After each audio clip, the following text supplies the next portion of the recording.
Miss হবে না আপনার পছন্দের টিভি শো। দেখুন জি5 অ্যাপে একদম ফ্রি। কি কি কি বললি তুই? মাকে, আমার মাকে চোর বদনাম দিয়েছে। তোমার কি হাল হলো গো মা? কি হাল হলো?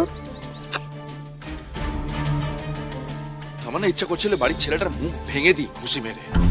বলছিল জেঠিমণিকে নাকি পুলিশে দেবে। তুই খালি ভাব আমার অবস্থাটা ভাব, আমি কিভাবে নিজের রাগ কন্ট্রোল করেছি, খালি ভাব একবার। তবে ভাই তোমরা এই পরিস্থিতি সামাল দিলে কি করে? আর আমাদেরকে তো একটা খবর দিতে পারতে।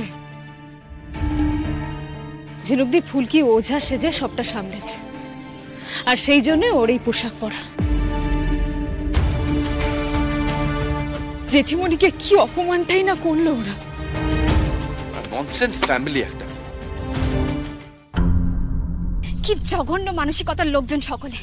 সবাই নিজের চাপা রাগগুলোকে জমিয়ে রাখো।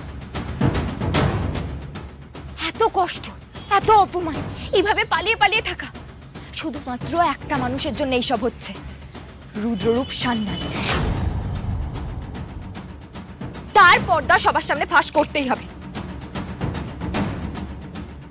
এই সময়টাকে ট্রেনিং এর সময় ভাবো সবাই, যাতে ম্যাচের সময় আমরা দানাদান ঘুষিগুলো মারতে পারি। জামাই বাবুকে শাস্তি দিতেই হবে। এই প্রথমবার আমি ফুলকির সঙ্গে সহমত হলাম।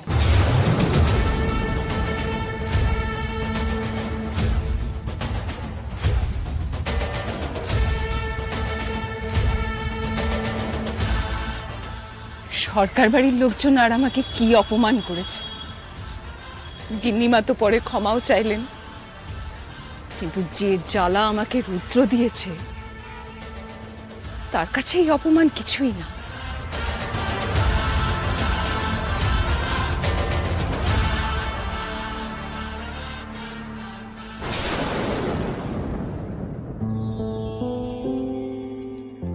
আমি কোনোদিনও তোমাকে পছন্দ করিনি ফুলকি।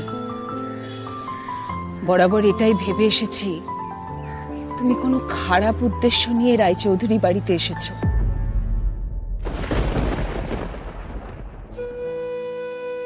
ভেবেছি তুমি আমার মেয়ের সংসারটা ভেঙে দিতে চেয়েছো।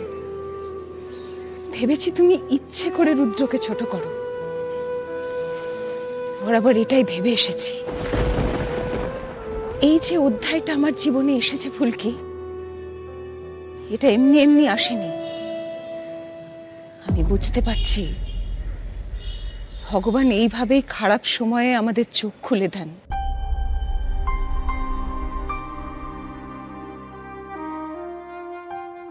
আমি রুদ্রর আসল রূপটা আস্তে আস্তে এবার দেখতে পাচ্ছি খারাপ সময়ের মধ্যে।